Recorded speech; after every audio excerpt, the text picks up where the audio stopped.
Hello everyone, कैसे हैं आप सब और कैसी चल रही है नीट की तैयारी। आई होप आप बहुत अच्छे से अपनी नीट की प्रिपरेशन कर रहे होंगे, अच्छे से क्वेश्चन सॉल्व कर रहे होंगे, अच्छे से अपने कॉन्सेप्ट्स क्लियर कर रहे होंगे। लेकिन एक चीज़ का ध्यान रखेंगे, अभी एग्ज़ाम जो है वो बहुत पास है और आपको सेंटर में जो है वो टाइम पे अपेयर होना है, प्रॉपर डॉक्यूमेंट्स जो रिक्वायर्ड है उनके साथ। ठीक है, अपना एडमिट कार्ड, अपना आईडी प्रूफ, अपने फोटोग्राफ जो है वो कैरी करेंगे आपके साथ। प्रॉपर ड्रेस कोड में जाएंगे एंड अगेन जितने भी क्वेश्चंस है एग्जाम में, कैसा भी क्वेश्चन है, बिल्कुल स्ट्रेस फ्री रह के अटेम्प्ट करेंगे।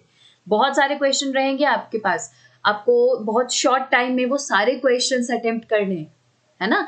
तो इसीलिए बहुत स्मार्टली अटेम्प्ट करेंगे ताकि आप OMR शीट जो है वो टाइम पे फिल कर सके, अपने मार्क्स सिक्योर कर सके, जितना आपको आता था वो भी सिक्योर करें।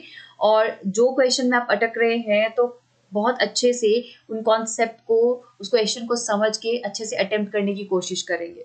ठीक है, अगर आप कोई ऐसा क्वेश्चन है जिसको लेके आप बिल्कुल श्योर नहीं हो और हमारे पास सेक्शन बी में रिलैक्सेशन भी है, तो उस रिलैक्सेशन का भी ध्यान रखेंगे, उन क्वेश्चंस को अटेम्प्ट नहीं करेंगे जो कि आपको नहीं आते। ठीक है, तो उस रिलैक्सेशन का बहुत अच्छे से बेनिफिट भी लेना है आपको। ठीक है, सो सब चीजें ध्यान में रखेंगे और अटेम्प्ट करेंगे अपना नीट का एग्जाम और बहुत अच्छा सा रिजल्ट लाएंगे। राइट, तो आज के लिए फिलहाल हम कंटिन्यू करते हैं अपने नए चैप्टर के साथ, that is neural control and coordination. इस चैप्टर से नियरली आप 3 क्वेश्चंस एक्सपेक्ट कर सकते हो। थ्योरेटिकल चैप्टर ही है बट इंपॉर्टेंट स्ट्रक्चर्स है, जैसे कि न्यूरॉन, ब्रेन, ये इंपॉर्टेंट स्ट्रक्चर्स है जिसमें से बहुत सारे स्ट्रक्चरल और फंक्शनल एस्पेक्ट्स निकल सकते हैं क्वेश्चन के लिए। ठीक है, तो हर साल क्वेश्चंस पूछे जाते हैं, अच्छे क्वेश्चंस पूछे जाते हैं, तो ध्यान से सुनेंगे, ध्यान से समझेंगे। ठीक है, सो कंटिन्यू करते हैं अपना chapter, that is neural control and coordination. तो neural and control and coordination में क्या रहता है, हमारे पास नर्वस स्ट्रक्चर जो है, यानी कि नर्वस अरेंजमेंट जो है वो कंट्रोल करता है हमारी बॉडी के फंक्शंस। बट सिर्फ ये अकेला सिस्टम नहीं है जो हमारी बॉडी के फंक्शंस को कंट्रोल करता है, we have endocrine system as well, जिसके लिए एक अलग चैप्टर है। ठीक है, सो एंडोक्राइन सिस्टम यानी कि हार्मोनल सिस्टम और नर्वस सिस्टम दोनों मिलकर ही हमारे बॉडी के मैकेनिज्म्स को कंट्रोल करते हैं और दोनों ही कनेक्टेड है बेटा। ऐसा नहीं है कि अपने अपने लेवल पे दोनों काम करेंगे, दोनों एक साथ मिलकर काम करते हैं। फाइन, तो ये नर्वस सिस्टम जो है, इनका अगर एक बेसिक यूनिट देखें तो वो है न्यूरॉन्स, यानी कि न्यूरॉन्स जो है वो कलेक्टिवली मिलकर एक नर्वस सिस्टम बनाते हैं। तो नर्वस सिस्टम बना रहे हैं और ये नर्वस सिस्टम जो है वो हमारी बॉडी में पूरा स्प्रेडेड है, सेंट्रली भी ऑर्गेनाइज्ड है और पेरिफेरल भी ऑर्गेनाइज्ड है और हमारी बॉडी के हर एक रीजन तक नियरली पहुंचता है। हाँ, इनेमल जैसे स्ट्रक्चर है वहां नहीं पहुंचता है ना, तो आप बोलो इनेमल तक पहुंच रहा नहीं, वो सेंसरी पार्ट नहीं, वहां पे अगर कैविटी हो जाती है, ऊपर अपर लेयर में है दिक्कत, तो हमें पता नहीं चलेगा, हमें पेन फील नहीं होगा, है ना, जब तक एक कैविटी नहीं बन जाती, जब तक रूट तक नहीं पहुंच जाता बैक्टीरिया। तो सर्टन रीजन्स हैं जहां पे आप फील नहीं कर पाते, तो उन रीजन तक नर्वस सिस्टम नहीं पहुंच रहा है। ठीक है, बट बाकी हमारे सेंस ऑर्गन्स में, हमारे मस्कुलर रीजन, चाहे ग्लैंडुलर रीजन है, इनवॉलेंट्री ऑर्गन्स है, सब जगह नर्वस सिस्टम पहुंच रहा है। ठीक है, सो नर्वस सिस्टम का जैसे मैंने कहा बेसिक यूनिट है न्यूरॉन, तो न्यूरॉन जो है उसका स्ट्रक्चर पहले जानना बहुत ज्यादा जरूरी है।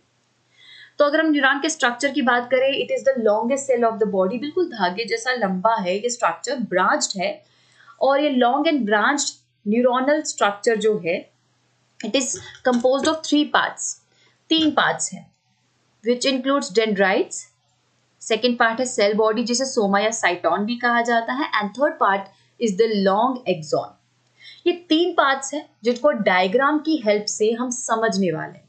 ठीक है, सो डायग्राम को रेफर करते हैं और जानते हैं किस तरीके का स्ट्रक्चर रहेगा। सो हमारे पास सबसे पहला स्ट्रक्चर जो है वो था डेंड्राइट। तो डेंड्राइट आप यहाँ पे देख रहे हो, these are short branch like structure, है ना, तो these are short branch like structure. But बच्चे हम सिर्फ इस वजह से इस तरीके के ब्रांच स्ट्रक्चर्स को डेंड्राइट नहीं कह सकते। हमने देखा कि शॉर्ट है, ब्रांच है और ये सेल बॉडी से अराइज हो रहे हैं, ये है बीच वाली सेल बॉडी। ठीक है, सेल बॉडी से अराइज हो रहे हैं तो ये डेंड्राइट्स होंगे। सिर्फ इतना ही इनका जो है हमारे पास इतनी ही प्रॉपर्टी नहीं है सिर्फ। ठीक है, तो इनकी मेन प्रॉपर्टी ये है कि ये फंक्शन करते हैं पर्टिकुलर डायरेक्शन में। इनको न्यूरॉन्स का काम है इंफॉर्मेशन कैरी करना, ये इंफॉर्मेशन कैरी करते हैं एक जगह से दूसरी जगह। लेकिन डेंड्राइट का एक प्रॉपर फंक्शन है, ये क्या करते हैं, ये इंफॉर्मेशन कैरी करते हैं from sensory organ to central nervous system, यानी कि ब्रेन या स्पाइनल कॉर्ड तक। ठीक है, सो मतलब डेंड्राइट जो है उनका काम है इंफॉर्मेशन को सेंसरी ऑर्गन से रिसीव करना और उसको आगे लेके जाने का काम बाकी न्यूरॉन का पार्ट देख लेगा। ठीक है, सो डेंड्राइट का काम है it receives information from sensory organ. ठीक है, इंफॉर्मेशन फ्रॉम सेंसरी ऑर्गन। ठीक है, बाकी इसमें डेंड्राइट का काम खत्म।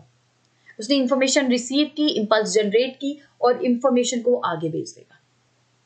ठीक है, आगे भेज देगा और बोलेगा मेरा काम खत्म हो गया यहाँ पे। ठीक है, सो डेंड्राइट ने क्या किया, इंफॉर्मेशन को पास कर दिया आगे कि अब आप देख लो कि किस जगह तक पहुंच जाना है। तो वो आगे कहां तक पहुंचता है, इंफॉर्मेशन को रिसीव करके ये पास करता है टू सेल बॉडी और बाकी रिस्पॉन्सिबिलिटी उस पर छोड़ देता है। तो ये पार्ट जो आपको दिख रहा है बीच वाला जहां पे न्यूक्लियस है, ठीक है, ये न्यूक्लियस, ये है सेल बॉडी का पार्ट। तो न्यूक्लियस के अलावा यहाँ पे आप कुछ स्ट्रक्चर्स देख रहे हो, ये डॉटेड स्ट्रक्चर्स आपको दिखाए गए हैं, ये है निसल ग्रैन्युल्स। सो निसल ग्रैन्युल्स क्या है, निसल्स ग्रैन्युल्स जो है these are actually ribosomal structures. ठीक है, so these are ribosomes plus RNA structures, mRNA होता है। ठीक है, सो राइबोसोम्स और आरएनए स्ट्रक्चर होते हैं जो कि प्रोटीन सिंथेसिस करते हैं। तो ये स्पेशल तरह के ग्रैन्युल्स हैं जो कि प्रोटीन सिंथेसिस में इन्वॉल्व होंगे। तो प्रोटीन सिंथेसिस कौन सा करेंगे, वो प्रोटीन है न्यूरोट्रांसमीटर्स। वो न्यूरोट्रांसमीटर्स जो न्यूरॉन यूज करते हैं केमिकल मैसेज को स्प्रेड करने के लिए, ट्रांसमिट करने के लिए।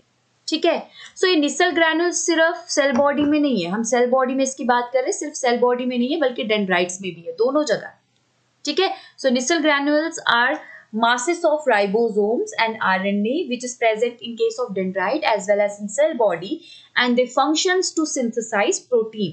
और वो प्रोटीन क्या है, न्यूरोट्रांसमीटर है जो केमिकल इंफॉर्मेशन ट्रांसमिशन में हेल्प कर रहा है। क्योंकि बच्चे अब जब न्यूरॉन देखोगे ना, हम इसमें बात कर रहे हैं, ये इंफॉर्मेशन को रिसीव कर रहे हैं और आगे पास कर रहे हैं। वो इंफॉर्मेशन इलेक्ट्रिकल फॉर्म में बेटा, चार्ज की फॉर्म में है, लेकिन चार्ज के अलावा ना इनको केमिकल की हेल्प भी लेनी पड़ती है इंफॉर्मेशन को आगे ट्रांसमिट करने में।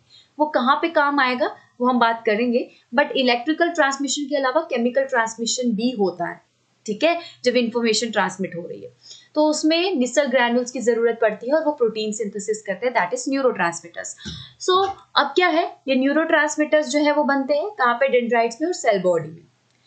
तो ये है हमारे पास सेल बॉडी का अरेंजमेंट, जहाँ पे न्यूक्लियस भी मिलेगा आपको, निसल ग्रैन्युल्स मिलेंगे, बहुत सारे एंडोप्लाज्मिक रेटिकुलम मिलेंगे क्योंकि they are metabolically very active. इनको हर वक्त एक्टिव रहना पड़ता है। इनफैक्ट आप सो भी रहे हो ना तो भी आपका ब्रेन काम कर रहा है, और ब्रेन क्या है, न्यूरोनल स्ट्रक्चर है, राइट। तो ये हर वक्त एक्टिव रहते हैं। तो इनमें बहुत सारे माइटोकॉन्ड्रिया रहते हैं जो कि कंटिन्यूसली एनर्जी सिंथेसाइज कर रहा है। ठीक है, तो अब सेल बॉडी जो है वो डेंड्राइट से इंफॉर्मेशन रिसीव करती है और इंफॉर्मेशन को किसके पास करती है, अपने थर्ड स्ट्रक्चर के पास, और वो थर्ड स्ट्रक्चर है एक्सॉन।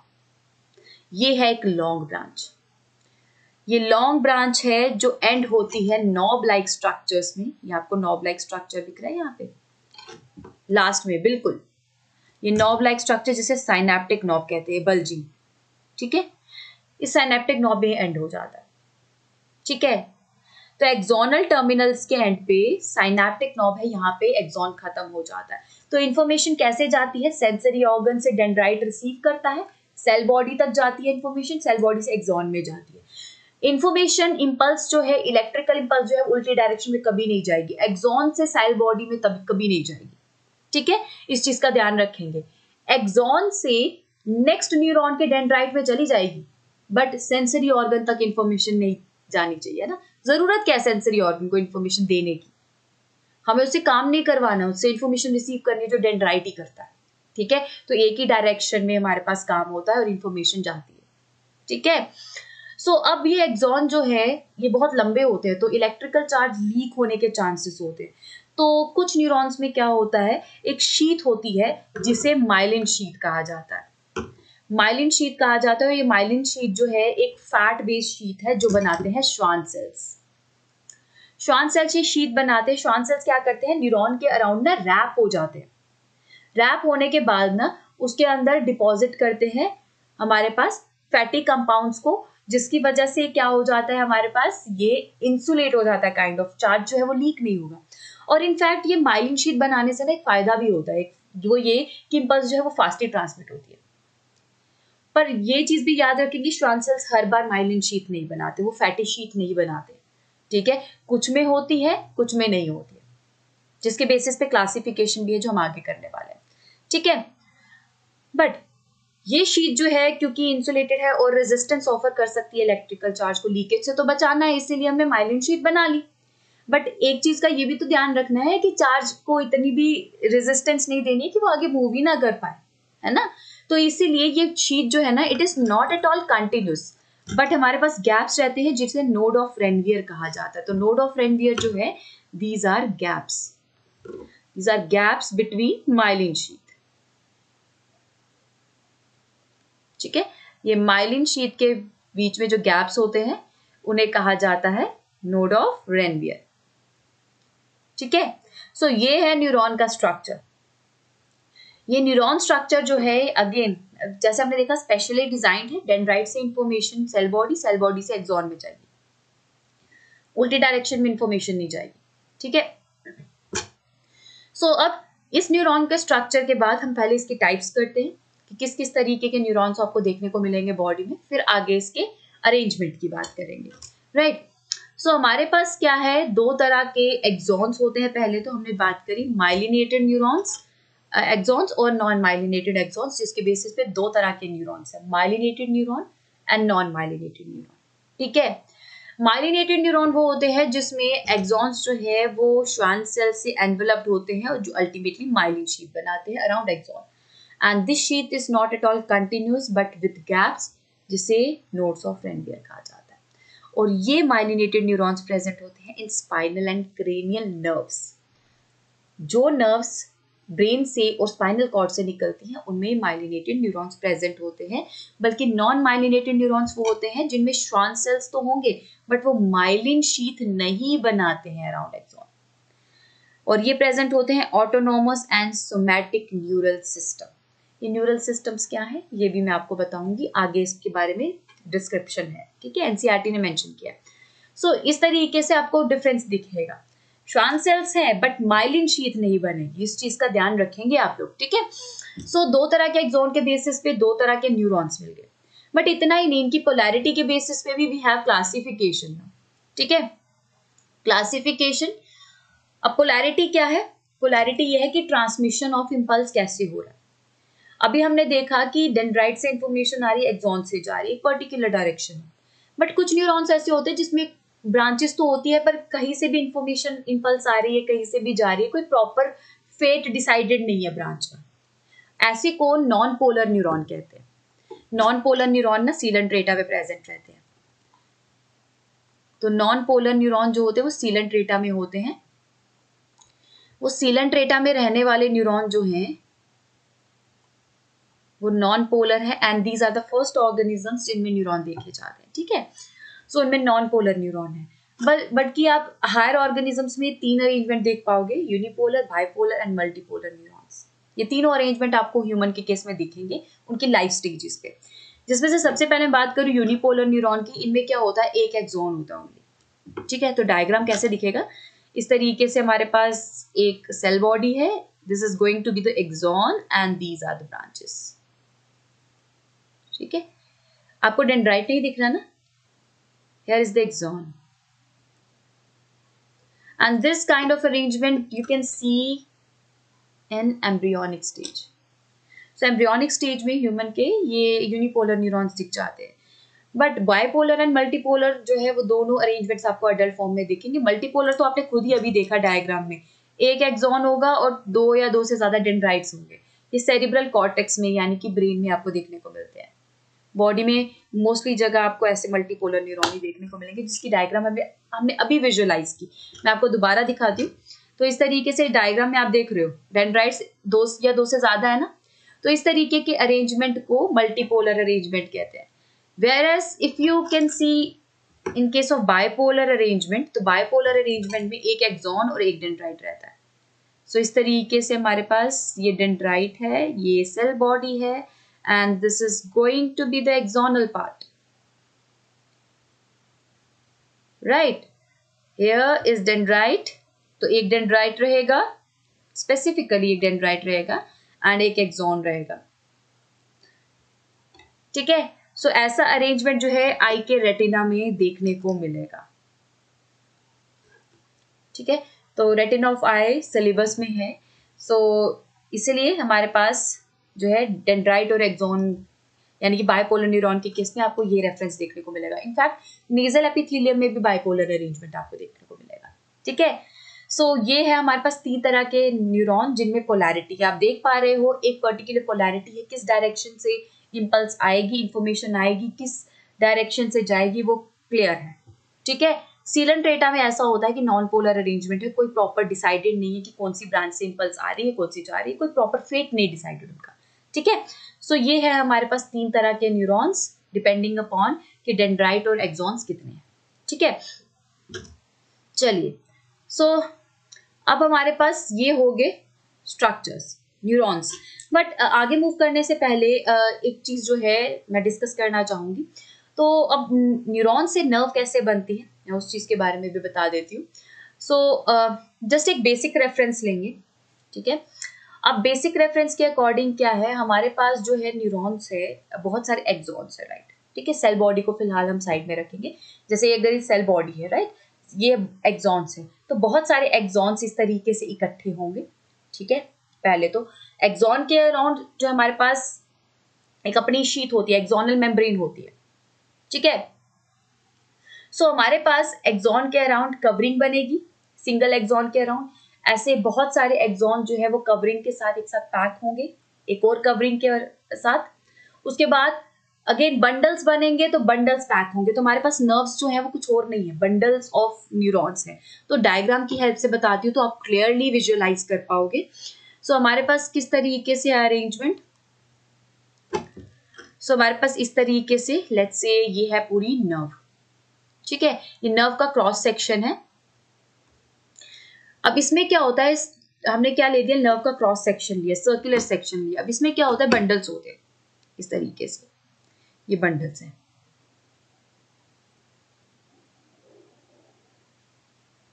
ठीक है, बंडल्स होते हैं। सो बंडल्स के अंदर इस तरीके से ये न्यूरोनल एक्सॉन्स जो हैं वो पैक्ड होते हैं, ठीक है। और ये न्यूरोनल एक्सॉन्स जो हैं वो अलग अलग नेचर के हो सकते हैं, कुछ इंफॉर्मेशन जो है वो लेकर जाते हैं सेंस ऑर्गन से ब्रेन की तरफ, कुछ ब्रेन से इफेक्टर यानी कि रिस्पॉन्डिंग ऑर्गन की तरफ, मसल और मसल की तरफ, अलग अलग नेचर के नर्व्स आपको देखने को मिल सकती है, ठीक है। वो साथ में पैक्ड होंगी और अल्टीमेटली हमारे पास नर्व मिल जाती है। वैसे तो ये बहुत डिटेल्ड स्ट्रक्चर है, बट फिलहाल हम इतना ही डील करेंगे, ठीक है, जितना कि रिक्वायर्ड है according to the need syllabus, ठीक है। जब हम डिटेल्ड सेशन डील करेंगे उसमें ये पूरा स्ट्रक्चर डील करेंगे कि क्या क्या शीट्स है, क्या क्या नाम है इन शीट्स के, पैकेजिंग कैसे होती है, और इनफैक्ट आप बीच बीच में ना यहाँ पे ब्लड सप्लाई भी देखोगे, ये बंडल्स जो है इसके आसपास ब्लड सप्लाई भी होती है, ठीक है। सो ये सारा ये बंडल है, बंडल ऑफ एक्सॉन्स बनते हैं, वो अल्टीमेटली बंडल्स जो है वो एक कॉमन शीट में पैक्ड हो जाते हैं, ठीक है। तो कॉमन शीट पे पैक्ड हो जाती है, ये पूरी नर्व कही जाती है। और हमारे पास इस नर्व्स में ना अलग अलग तरह की नर्व्स होती हैं, जैसे कि सेंसरी नर्व आप देखोगे, सेंसरी नर्व वो होती है जो सेंसरी ऑर्गन से इंफॉर्मेशन लेके जाती है towards brain and spinal cord, ठीक है। तो sensory organ to central nervous system यानी कि ब्रेन और स्पाइनल कॉर्ड तक लेके जाती है। तो मतलब हमारे पास डेंड्राइट जो होगा ना वो सेंसरी स्ट्रक्चर की तरफ होगा, ठीक है, यानी कि आई, नेजल एपिथेलियम, टंग, ठीक है, एयर एरिया में, ठीक है, जो कॉक्लिया है या अदर सेंसरी स्ट्रक्चर्स है स्किन की तरफ, तो हमारे पास डेंड्राइट जो है वो सेंसरी ऑर्गन की तरफ होगा, तो इन्फॉर्मेशन जो है वो ब्रेन की तरफ जाएगी। बट इसके अलावा हमारे पास दूसरी नर्व्स होती हैं जो कि होती हैं कौन सी, motor nerves. So motor nerves वो होती हैं जिसमें हमारे पास इंफॉर्मेशन जो है वो सेंट्रल नर्वस सिस्टम से जाती है टू इफेक्टर रीजन, यानी कि काम किसको करना होता है हमारी बॉडी में, मसल को। सेंसरी स्ट्रक्चर ने तो information they the, but sensory structure response तो नहीं देगा ना, रिस्पॉन्स मसल को देना है, ग्लैंड्स को देना है। तो हमारे पास मसल और ग्लैंड्स जो है वो इफेक्टर स्ट्रक्चर्स हैं जिसके पास इंफॉर्मेशन जाती है कि तुम्हें रिस्पॉन्स करना है। सेंसरी स्ट्रक्चर ने ये इंफॉर्मेशन दी है, बाहर का एनवायरमेंट ऐसा, सिचुएशन ऐसी है, तुम इस तरीके से रिस्पॉन्ड करो, ठीक है। सो मोटर नर्व ये काम करता है। और ultimately we have mixed nerve. Mixed nerve वो होती है जिसमें हमारे पास दोनों नेचर होते हैं, ठीक है, तो सेंसरी और मोटर दोनों काम करता है। बट यहाँ पे जो नर्व है ना, वो ये स्ट्रक्चर है जो हमने यहाँ पे डील किया। इस स्ट्रक्चर में अगर ये सारे एक्सॉन्स सेंसरी नेचर के होंगे तो सेंसरी नर्व होगी, सारे एक्सॉन्स मोटर नेचर के होंगे तो मोटर नर्व होगी, अगर सेंसरी और मोटर दोनों नर्व्स न्यूरॉन्स होंगे तो ये मिक्स नर्व होगी, ठीक है। बस डिफरेंस रहता है अरेंजमेंट का कि डेंड्राइट किसकी तरफ है। मोटर नर्व में डेंड्राइट जो है वो सेंट्रल नर्वस सिस्टम की तरफ होगा और एक्सॉन और साइनेप्टिक नर्व जो होंगे वो इफेक्टर रीजन की तरफ होंगे, ठीक है। सो ये है एक्चुअल अरेंजमेंट, ठीक है। अगेन डिटेल स्ट्रक्चर जो है हम डिटेल सेशन में करेंगे, अभी के लिए इतना रिक्वायर्ड है, ठीक है। बस याद रखेंगे कि कॉमन शीट में पैक्ड होते हैं एक्सॉन्स, एक्सोनल बंडल्स, जिसकी वजह से स्ट्रक्चर जो है वो नर्व बन जाता है। तो न्यूरॉन और नर्व दोनों अलग अलग स्ट्रक्चर है, ठीक है। चलिए सो आगे बात करते हैं न्यूरॉन के एक बहुत इंपॉर्टेंट मैकेनिज्म के बारे में, क्योंकि न्यूरॉन जो है वो इंफॉर्मेशन ट्रांसमिट करता है from one region to another. It may be from sensory area to central nervous system और from central nervous system to effector region, ठीक है। ये दोनों ही जगह से इंफॉर्मेशन जो है वो मूव हो रही है, बट इंफॉर्मेशन जो है वो इलेक्ट्रिकल और केमिकल दोनों फॉर्म में हो रही है। तो मतलब जो कंप्लीट मैसेज जाता है ना, हमारे पास कंप्लीट जो मैसेज पहुंचता है ब्रेन के पास और ब्रेन फिर मैसेज बना के रिस्पॉन्स का वो भेजता है इफेक्टर रीजन तक, ये सारी कंडक्शन के दौरान इलेक्ट्रिकल और केमिकल मैकेनिज्म जो है वो इन्वॉल्व होते हैं। अब वो किस तरीके से काम करते हैं, किस तरीके से इलेक्ट्रिसिटी प्रोड्यूस होती है, कैसे ट्रांसमिशन होता है, वो सब कुछ इस पर्टिकुलर टॉपिक के अंदर हमें डील करना है, ठीक है। तो एक एक करके बात करते हैं। ये वाला टॉपिक बहुत ध्यान से सुनेंगे, ठीक है, थोड़ा सा कॉम्प्लेक्स है, थोड़ा सा कॉन्सेप्चुअल है, ठीक है, तो बहुत ध्यान से सुनेंगे। सबसे पहले तो मैं आपको क्रॉस सेक्शन दिखाती हूँ। अगर हमने जैसे ये एक्सॉन है, ठीक है, एक्सॉन के बारे में बात कर रही हूँ, not about the whole neuron. Axon को हमने इस तरीके से कट किया, यानी कि क्रॉस सेक्शन ले लिया। तो बाहर उसकी मेम्ब्रेन है ना बेटा, बाहर मेम्ब्रेन है, तो मेम्ब्रेन के अंदर जो होगा वो एक्सोप्लाज्म होगा, ठीक है। Cytoplasm of axon is axoplasm, और मेम्ब्रेन को एक्सोलेमा कहा जाता है, और उसके बाहर का रीजन जो है ना वो एक्स्ट्रा सेल्यूलर रीजन है, ठीक है। चलिए सो हमारे पास इस तरीके से है cross section, right. So cross section में अब अंदर का रीजन जो है वो फिल रहेगा एक्सोप्लाज्म से, this membrane is axolemma lemma, और बाहर जो है एक्स्ट्रा सेल्यूलर फ्लूइड रहेगा, फाइन। अब होता क्या है नॉर्मल स्टेट में, इस पूरे जो हमारे पास एक्सॉन होती है ना, उसमें ना ये तो हम सिर्फ मेम्ब्रेन दिखाते हैं, but it's not solely a membrane, बहुत सारे प्रोटीन्स हैं, एंटीजन्स है इसके सरफेस पे, बहुत सारे चैनल्स भी हैं, पंप्स भी है, ठीक है। तो चैनल और पंप्स भी है। और आपको एक चीज बता दूं, सेल के अंदर और बाहर ना कुछ आयनिक अरेंजमेंट होता है, एक पर्टिकुलर आयनिक अरेंजमेंट होता है जो कि सेल के बीच में क्या करता है, ऑस्मोटिक बैलेंस मेंटेन करने में हेल्प करता है।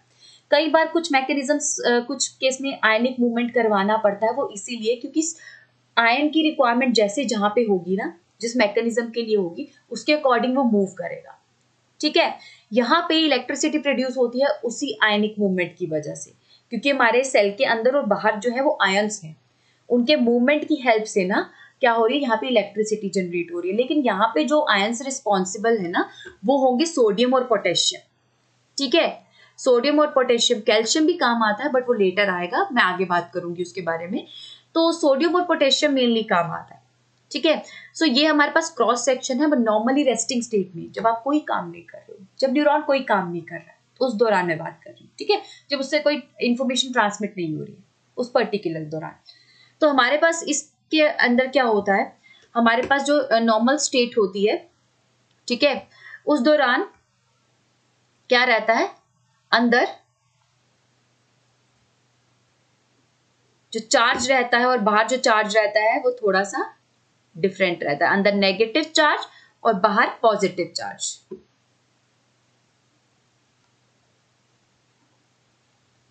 इस तरीके से अरेंजमेंट रहता है। और बाहर क्या रहता है, सोडियम ज्यादा रहता है कंपेरेटिवली एक्सोप्लाज्म के, और अंदर जो है वो पोटेशियम ज्यादा रहता है एक्स्ट्रा सेल्यूलर रीजन के कंपैरिजन में, ठीक है।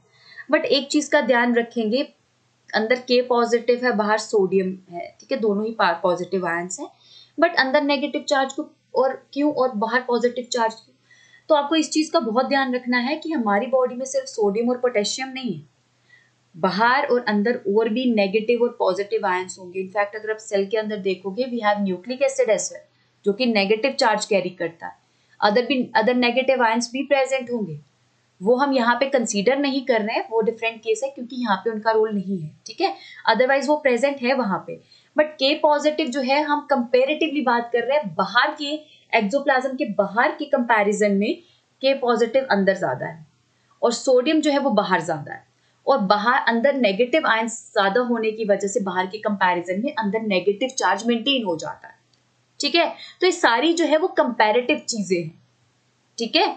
सो बाहर पॉजिटिव चार्ज है, अंदर नेगेटिव चार्ज है, अंदर के पॉजिटिव ज्यादा है और बाहर कंपैरिजन में सोडियम ज्यादा है, सोडियम आयंस ज्यादा है।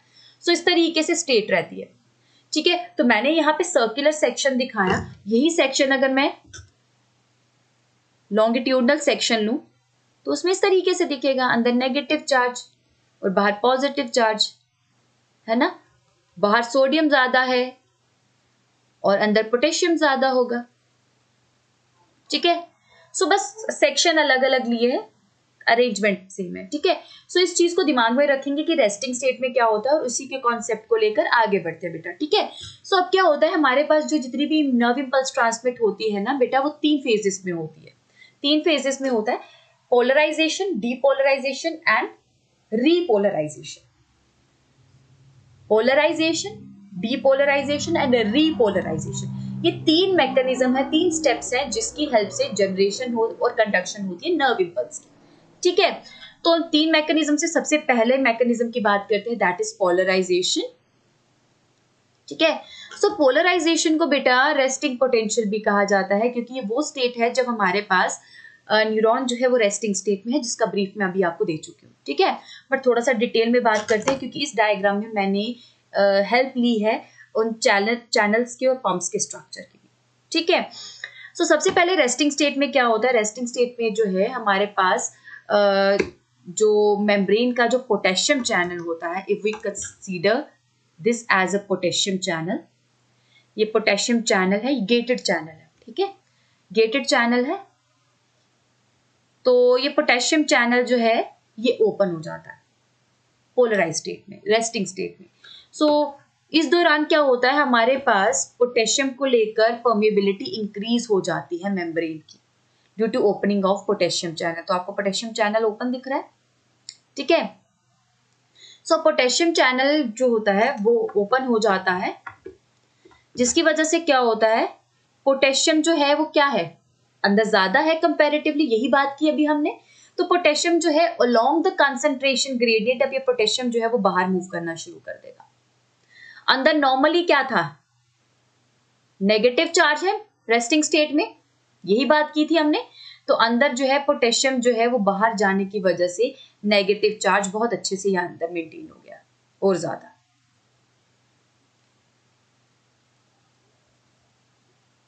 ठीक है। तो नेगेटिव चार्ज अच्छे से मेंटेन हो गया, तब पोटेशियम जो है वो बाहर मूव कर रहा है, ठीक है। बाहर सोडियम है ऑलरेडी, उसकी मूवमेंट नहीं हो रही है कहीं पे भी, ठीक है। पोटेशियम जो है लेकिन वो बाहर मूव करना शुरू कर रहा है, ठीक है। तो पोटेशियम जब बाहर मूव कर रहा है, अंदर वो नेगेटिव अच्छे से मेंटेन हो गया और बाहर जो है वो पॉजिटिव चार्ज मेंटेन हो गया। यही हमने रेस्टिंग स्टेट में बात की। याद रखेंगे एटीपी यूटिलाइज नहीं होगा पोटेशियम को मूव करवाने में, because along the concentration gradient movement हो रही है, बाहर पोटेशियम कम है, अंदर ज्यादा है। ठीक है, सो इस दौरान पोटेशियम को लेकर परमेबिलिटी ज्यादा होती है एंड इस दौरान सोडियम को लेकर परमेबिलिटी बहुत कम होती है।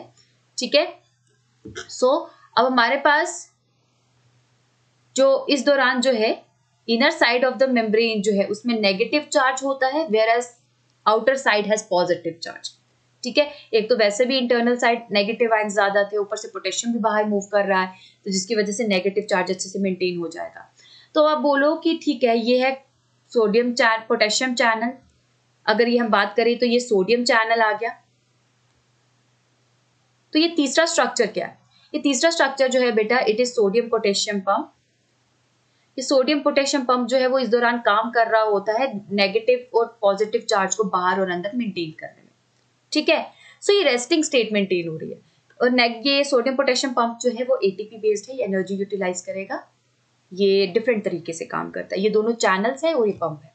ठीक है, सो इस तरीके से अरेंजमेंट रहता है। पहले तो पोटेशियम चैनल ओपन होता है और पोटेशियम बाहर मूव करता है, सोडियम चैनल बंद रहता है, कोई मूवमेंट नहीं होगी, बाहर सोडियम ज्यादा है, अंदर पोटेशियम ज्यादा होता है, पर पोटेशियम बाहर मूव कर रहा है। ठीक है, और सोडियम पोटेशियम पंप एक्टिव होता है, इस टाइम पे काम कर रहा होता है। तो ये है पोलराइज स्टेट की क्वालिटी। अभी इस तरीके से न्यूरॉन रेस्ट कर रहा था, बट अचानक इसको स्टिमुलस मिला। ठीक है, स्टिमुलस किया यानी कि पिन प्रिक हो गई या कुछ भी हो गया, इस साइड की जो नर्व्स है वो एक्टिव हो गई। ठीक है, न्यूरॉन्स एक्टिव हो गए। तो न्यूरॉन को स्टिमुलस मिला जैसे ही वो आने लग गया डीपोलराइज स्टेट में, यानी कि डीपोलराइज स्टेट कही जाती है एक्शन पोटेंशियल। ये है हमारे पास एक्शन पोटेंशियल। अब इस दौरान क्या होगा? इस दौरान हमारे पास सबसे पहले तो पोटेशियम चैनल जो है वो बंद हो जाएगा।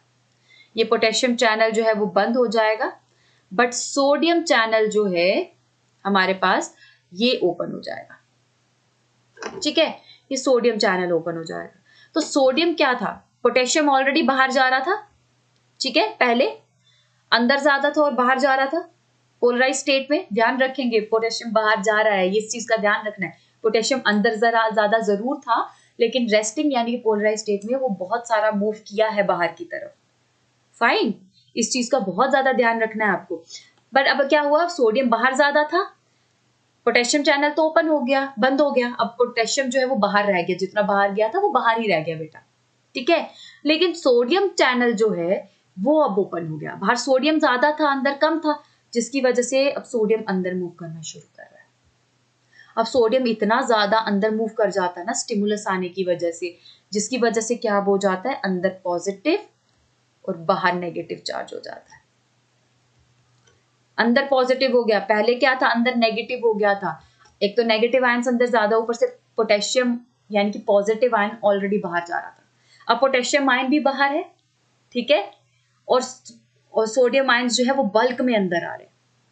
सोडियम आयन के अंदर आने की वजह से कंपेंसेशन तो हुआ ही हुआ, एक तो पोटेशियम आयंस का, ऊपर से पॉजिटिव चार्ज बहुत ज्यादा बढ़ गया अंदर, जो कि नेगेटिव को कंपेंसेट कर रहा था, जिसकी वजह से बाहर नेगेटिव चार्ज हो गया।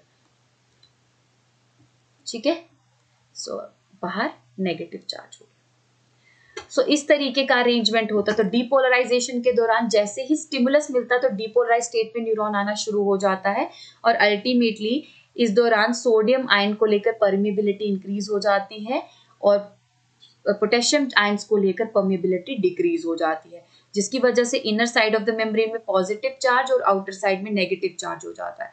एंड ये जो सोडियम पोटेशियम पंप है ना, ये इस दौरान काम नहीं करता डिपोलराइज स्टेट में। ठीक है, और ये चीज ध्यान रखेंगे, न्यूरॉन बहुत ही ज्यादा लंबा है, एक्सॉन बहुत ज्यादा लंबा है। पूरा एक्सॉन एक ही बार में डिपोलराइज स्टेट में नहीं आता, सेगमेंट बाय सेगमेंट, पहले इतना सा सेगमेंट, फिर इतना, फिर इतना, इतना, इतना। फर्स्ट सेगमेंट डिपोलराइज स्टेट में आएगा ना, तो उसके अकॉर्डिंग सेकंड भी आ जाएगा। ठीक है, फर्स्ट वाले की डिपोलराइज स्टेट सेकंड सेगमेंट के लिए स्टिमुलस का काम करती है। ठीक है, तो इस चीज का बहुत ध्यान रखना है, पूरा न्यूरॉन एक ही बार में एक्टिवेट नहीं होता, segment by segment positive arrangement होगा अंदर की तरफ, एक्सोप्लाज्म की तरफ। ठीक है, सो इस चीज का ध्यान रखना है। ठीक है। सो इनर साइड पॉजिटिव चार्ज हो गया, बाहर नेगेटिव चार्ज हो गया। लेकिन बच्चे अब तो क्या हो गया, फर्स्ट साइड डिपोलराइज हुई थी तो सेकंड साइड के लिए स्टिमुलस का काम किया, अब सेकंड साइड डिपोलराइज स्टेट में आने लग गई। बट सेकंड साइड जब डिपोलराइज स्टेट में आई उसने थर्ड के लिए एक्टिवेशन का काम किया, बट फर्स्ट साइड को तो इनएक्टिव होना है ना। अगर वो एक्टिव स्टेट में रहेगी तो सेकंड स्टिमुलस कैसे आएगा, ठीक है। सेकंड स्टिमुलस कैसे आएगा, क्योंकि अब आप रेस्टिंग स्टेट में आ ही नहीं रहे हो, ठीक है। आप पहले ही फुल हो तो आपको दूसरा स्टिमुलस कैसे दिया जाएगा। अगर आप पहले ही किसी चीज से स्टफ्ड हो तो दूसरी चीज आप एक्स्ट्रा डाल सकते हो क्या, उसमें नहीं डाल सकते ना। तो इसीलिए पहले रेस्टिंग स्टेट में आना बहुत ज्यादा जरूरी होता है। तो जैसे ही सेकंड सेगमेंट एक्टिवेट होने लगता है ना, तो फर्स्ट सेगमेंट जो है वो रेस्टिंग स्टेट में आने लग जाता है, यानी कि वापस से पोलराइज्ड होने लग जाता है, रीपोलराइजेशन जिसे कहते हैं। तो रीपोलराइजेशन जो है उसका एक डिफरेंट मैकेनिज्म है, ठीक है।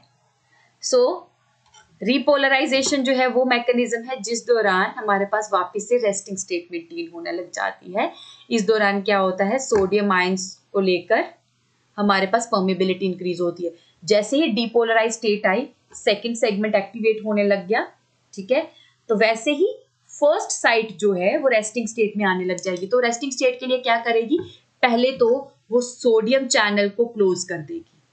सोडियम अंदर जा रहा था ना, अंदर पॉजिटिव चार्ज मेंटेन कर रहा था, तो सोडियम चैनल जो है वो क्लोज हो जाएगा, बट पोटेशियम चैनल जो है ना वो ओपन हो जाएगा, ठीक है। सो पोटेशियम को लेकर परमेबिलिटी इंक्रीज हो जाएगी। अब एक चीज का ध्यान रखेंगे, अब यहां पे क्या है, चार्ज क्या हो जाएगा, अंदर वापस से नेगेटिव हो जाएगा।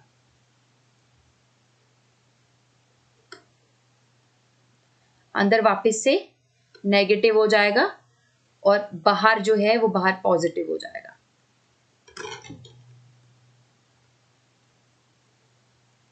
इस दौरान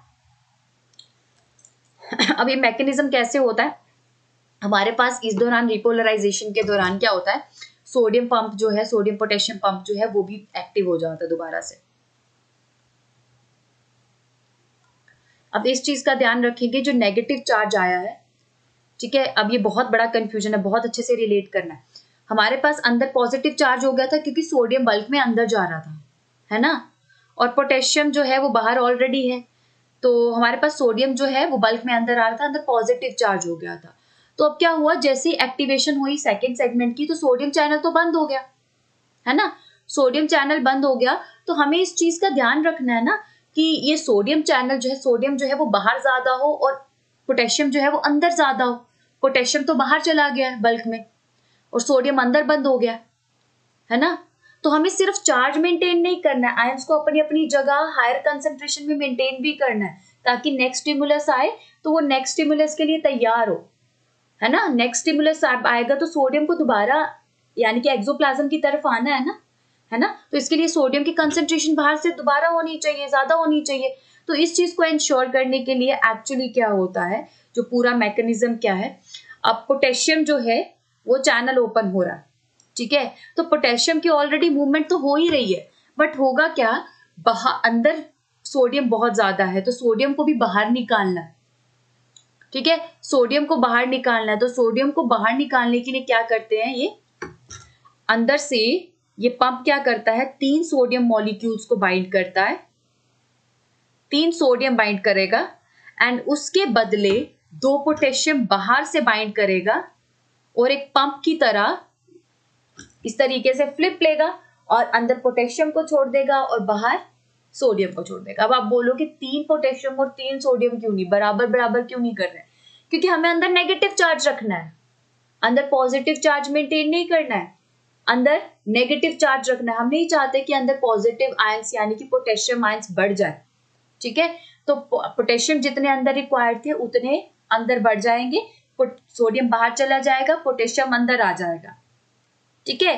तो पोटेशियम अंदर आ गया, सोडियम बाहर चला गया, अगेन कंसंट्रेशन मेंटेन हो गया, अंदर नेगेटिव चार्ज मेंटेन हो गया, सोडियम बाहर जा रहा है ना, सोडियम बाहर जा रहा है। तो इस तरीके से क्या हो गया, हमारे पास वापस से नॉर्मलाइज स्टेट हो गई। अब न्यूरॉन जो है वापस से पोलराइज स्टेट में है, अगेन नेक्स्ट डिपोलराइजेशन के लिए रेडी।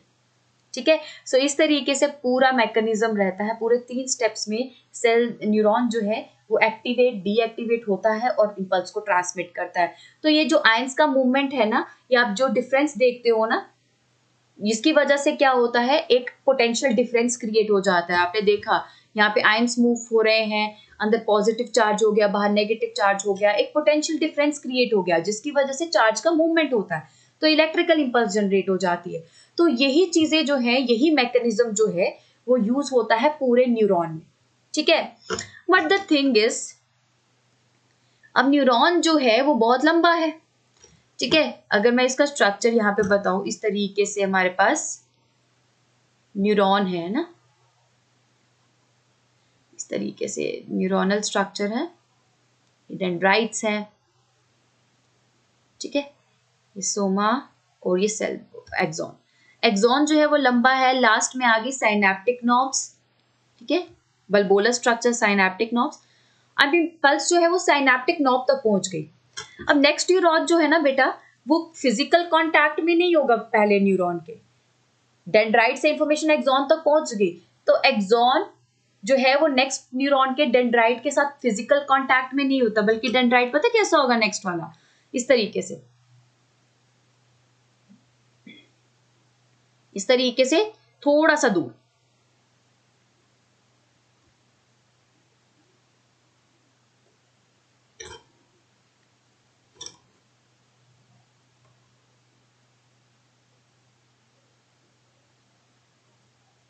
तो ये आ गया पूरा स्ट्रक्चर।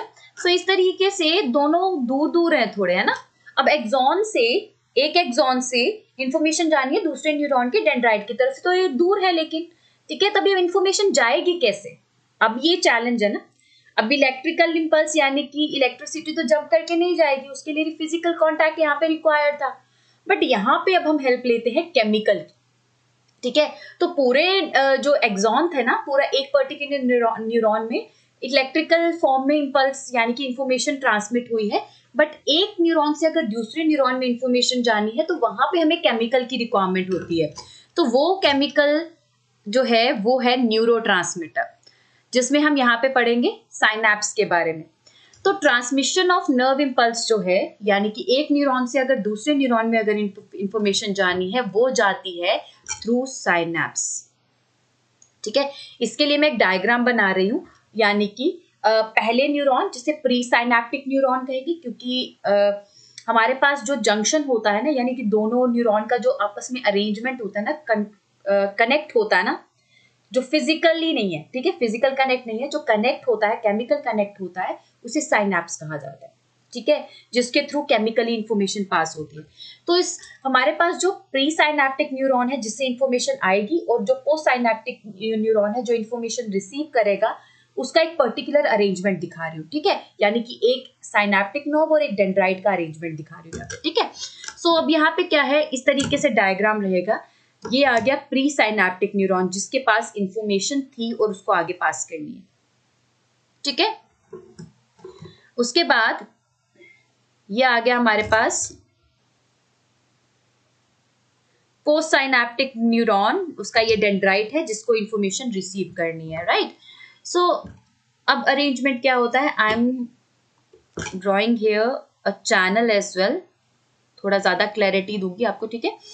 अब क्या होता है, जो प्री साइनैप्टिक न्यूरॉन है उसके अंदर होते हैं साइनैप्टिक वेसिकल्स, साइनैप्स में, ठीक है, ये प्री साइनैप्टिक न्यूरॉन है। इसके अंदर बेटा साइनैप्टिक वेसिकल्स होते हैं कुछ इस तरीके से। ये वेसिकल सैक लाइक स्ट्रक्चर है जिसके अंदर न्यूरोट्रांसमीटर होते हैं। ये न्यूरोट्रांसमीटर निसल डैनियल्स ने बनाए हैं, और ये न्यूरोट्रांसमीटर इसके अंदर पैक होके साइनैप्टिक नॉब में आ जाते हैं, ठीक है। So these are synaptic vesicles, ये साइनैप्टिक वेसिकल्स है, ठीक है। और इसके अंदर क्या है, न्यूरोट्रांसमीटर्स है बेटा, फील्ड है। अलग अलग तरह के न्यूरोट्रांसमीटर्स होते हैं, ठीक है।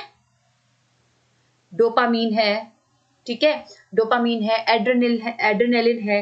सो अलग अलग तरह के न्यूरोट्रांसमीटर्स होते हैं जो अलग अलग जगह फंक्शन करते हैं और अलग अलग नेचर रखते हैं, ठीक है। उसके बारे में आगे बात करेंगे।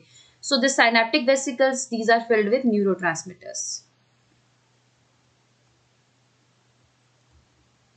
याद रखेंगे, neurotransmitters are proteins in nature, right. So अब ये आ गया post synaptic neuron, this is post synaptic neuron, जो इंफॉर्मेशन रिसीव करेगा ये उसका डेंड्राइट होगा, राइट। इस पोस्ट साइनेप्टिक न्यूरॉन में क्या होते हैं, साइनेप्टिक रिसेप्टर्स, ठीक है, यानी कि न्यूरोट्रांसमीटर रिसेप्टर्स आप इसे कह सकते हो। ये न्यूरोट्रांसमीटर रिसेप्टर्स होते हैं जो न्यूरोट्रांसमीटर को रिसीव करते हैं, न्यूरोट्रांसमीटर रिसेप्टर्स,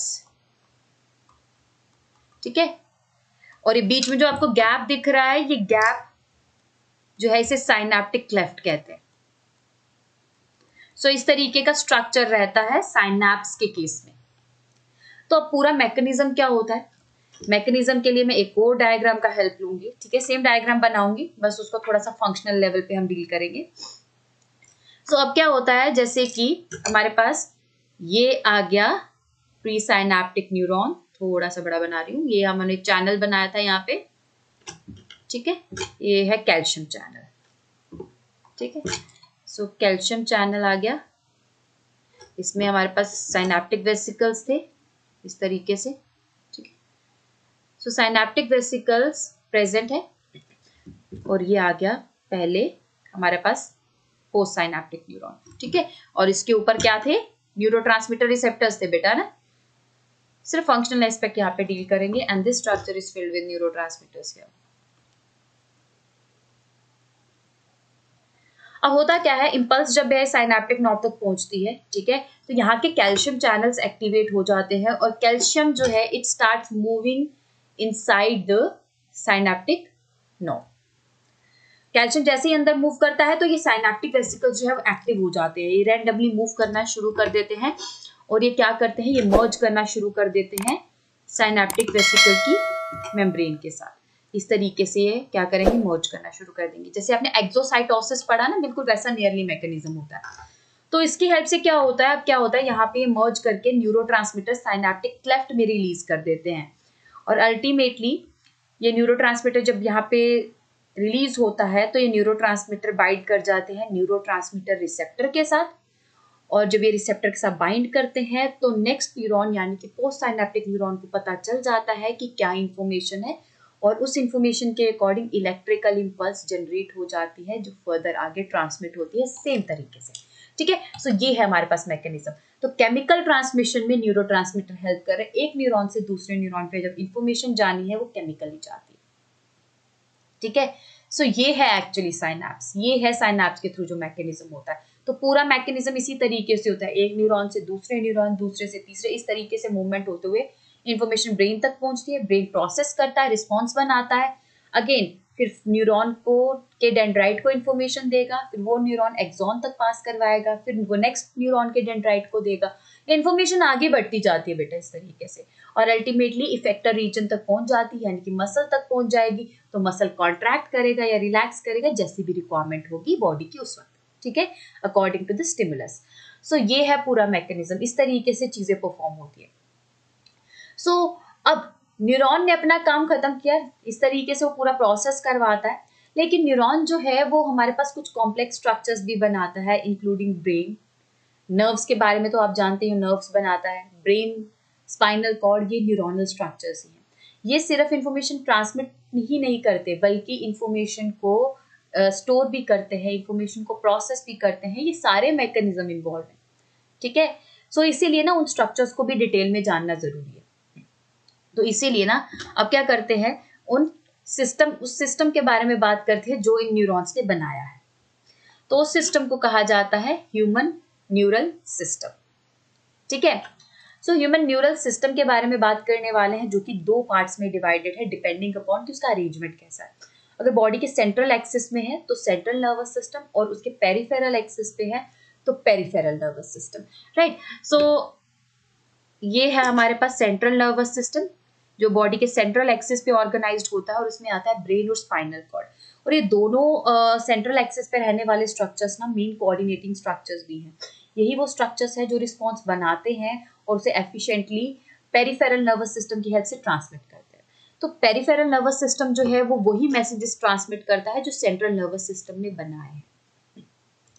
और पेरिफेरल नर्वस सिस्टम में वो सारी नर्व्स आती हैं जो आगे इंफॉर्मेशन को ट्रांसमिट करती है। तो इस तरीके से आपने सिस्टम अगर हम देखें तो ये ब्रेन है, ये स्पाइनल कॉर्ड है ना, ये सेंट्रल नर्वस सिस्टम आ गया, इससे पेरिफेरल नर्वस सिस्टम निकल रहा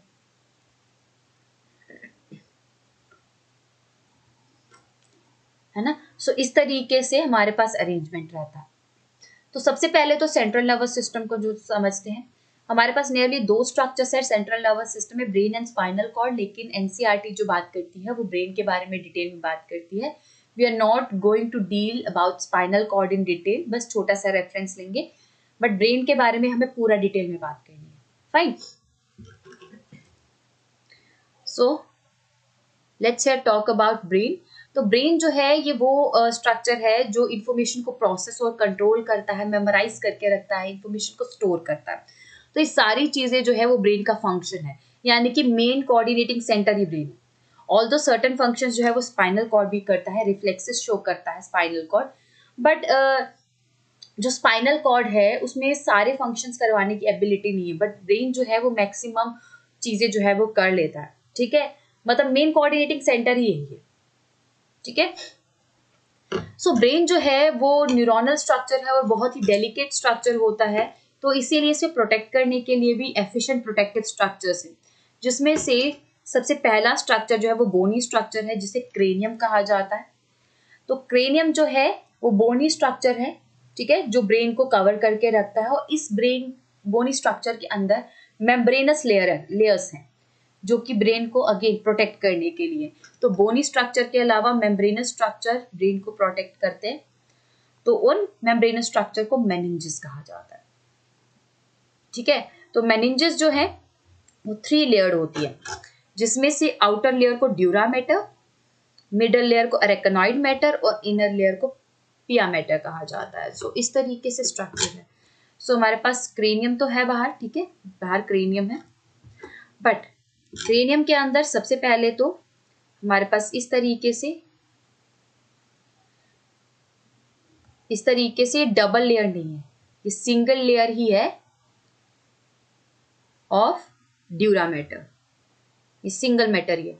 बीच बीच में थोड़ा सा हमारे पास ड्यूरा मैटर की जो 2 लेयर्स होती हैं वो थोड़ी सी बल्ब लाइक स्ट्रक्चर्स बना लेती है, रिंग लाइक स्ट्रक्चर्स बना लेती है, ठीक है, थोड़ा सेपरेट हो गई होती है, तो ऐसा अरेंजमेंट भी होता है। तो उसके बाद हमारे पास इसके नीचे आगे एरेकनॉइड मैटर, तो एरेकनॉइड मैटर में इस तरीके से लेयर होती है और ये विलाई भी बनाती है सर्टेन एरियाज में, ठीक है, ये एरेकनॉइड मैटर आ गया। सो ये एरेकनॉइड मैटर आ गया। Upper one was dura mater, 2 layers थी, एक ही मैटर है ड्यूरा मैटर है, उसकी 2 लेयर्स है, ठीक है, उसका याद रखना है। Dura mater, second arachnoid mater, and the third one जो ब्रेन के साथ एसोसिएटेड रहती है, ब्रेन में थोड़ा सा बल्जिंग्स होती है ना, सल्कस और गायरी, तो उसके साथ पिया मैटर होता है, ठीक है, इस तरीके से पिया मैटर अकॉर्डिंगली से सराउंड करता है। सो ये है हमारे पास 3 मेम्ब्रेनस लेयर्स, ठीक है, जिन्हें मेनिंजेस कहा जाता है। एंड अल्टीमेटली एरेकनॉइड मैटर और पिया मैटर के बीच में जो स्पेस है उसे सब एरेकनॉइड स्पेस कहा जाता है, जिसमें एक फ्लूइड भी प्रेजेंट होता है जो अगेन प्रोटेक्टिव और कुशनेस अरेंजमेंट देता है ब्रेन को, and that fluid is called as cerebrospinal fluid. और ये सेरिब्रोस्पाइनल फ्लूइड प्रेजेंट है यहाँ पे, ये यहाँ पे, ठीक है। सो इस तरीके से ब्रेन प्रोटेक्ट होता है। तो कितना स्ट्रॉन्ग अरेंजमेंट बनाया, यानी कि बोनी स्ट्रक्चर भी है, मेम्ब्रेन्स भी है और फ्लूइड भी, ठीक है। सो इस तरीके से हमारे पास पूरा प्रोटेक्टिव स्ट्रक्चर्स बन गए। अब अल्टीमेटली ब्रेन के बारे में बात करते हैं। ब्रेन जो है हमारे पास ये पूरा स्ट्रक्चर है। ब्रेन जो है अल्टीमेटली पीछे स्टेम होती है और एक्सटेंड हो जाता है स्पाइनल कॉर्ड में, तो सेंट्रल एक्सिस पे ब्रेन, ठीक है।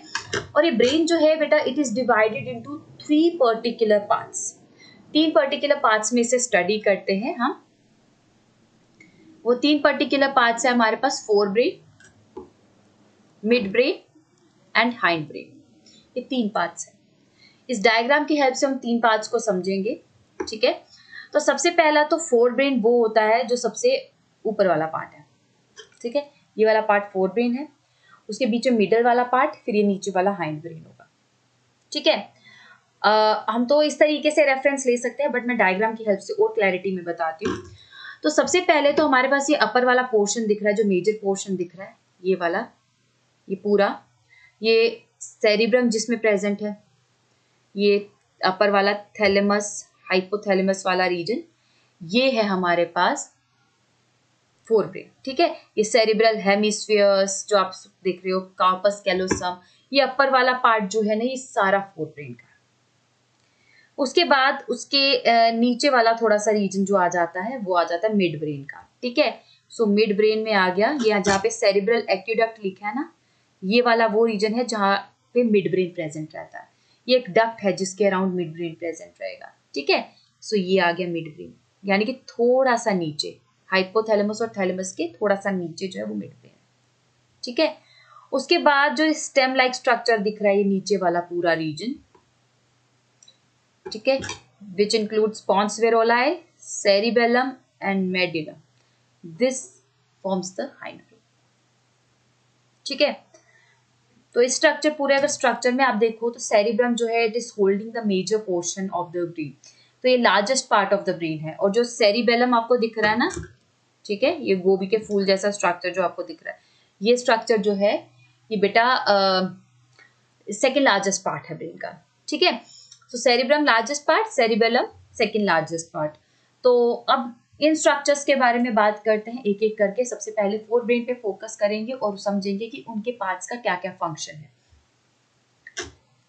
चलिए बात करते हैं फोर ब्रेन की।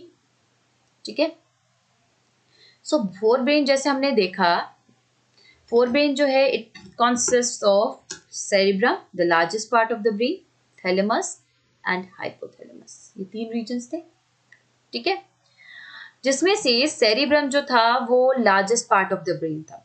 ऑल्दो हम इस डायग्राम में जो देख रहे हैं ना, वो ब्रेन का सेक्शन है, उसको कट किया गया है लॉन्गिट्यूडनली। ठीक है, यानी कि इस तरीके से ब्रेन को कट किया गया है। फिर हम वो पार्ट देख रहे हैं जो बीच में आपको थैलेमस और हाइपोथैलेमस वाला पोर्शन जो दिख रहा है ना, ये थैलेमस और हाइपोथैलेमस वाला पोर्शन ये पूरा कवर्ड रहता है सेरिब्रम से। तो सेरिब्रम जो है वो नियरली इस तरीके से आता है बेटा, ये इस तरीके से आएगा।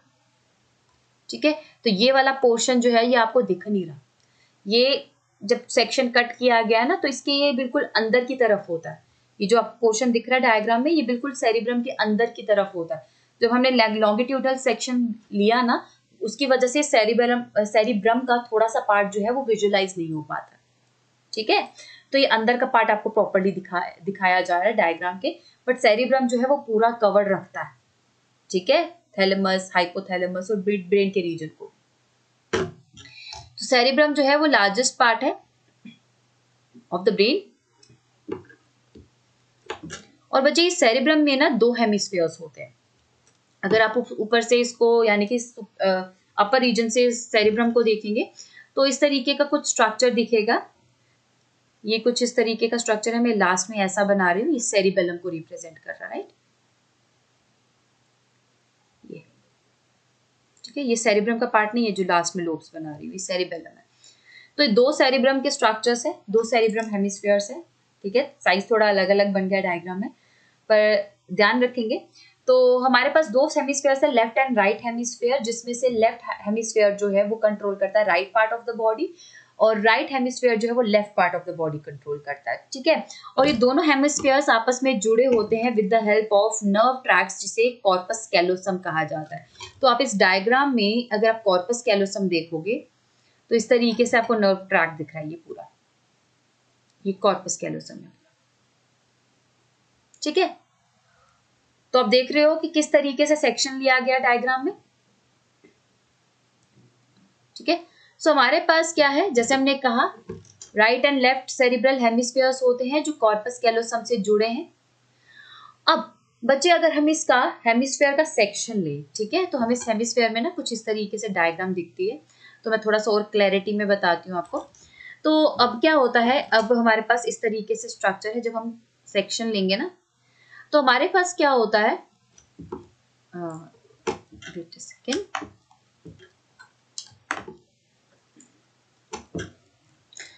अब क्या है, इस तरीके से ब्रेन में क्या रहते हैं, सल्कस और गायरी यानी कि डिप्रेशन और बल्जिंग्स रहती हैं। तो ये outer part of the brain है, मैं थोड़ा सा वाइटर करके दिखा रही हूँ, ठीक है, ध्यान देंगे। तो हमने क्या किया, सेरिब्रल हेमिस्फीयर का सेक्शन ले लिया, लॉन्गिट्यूडनली से कट कर लिया।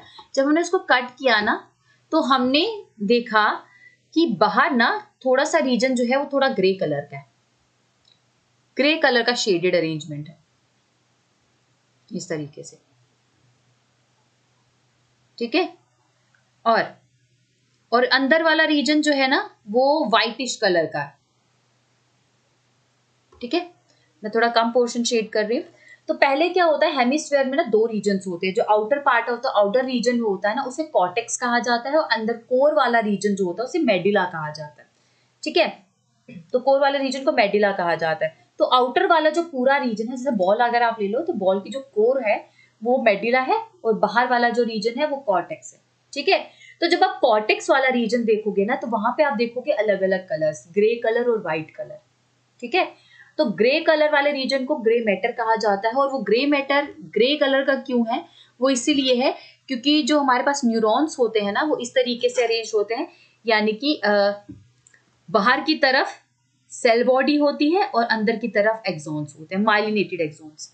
और माइलिनेटेड एक्सॉन्स जो है वो फैटी शीट से कवर्ड रहते हैं, जिसकी वजह से अंदर वाले रीजन में ना व्हाइटिश कलर का अरेंजमेंट आता है, और सेल बॉडी वाले रीजन में ग्रेइश अरेंजमेंट आता है, क्योंकि उनमें माइलिन शीट नहीं होती।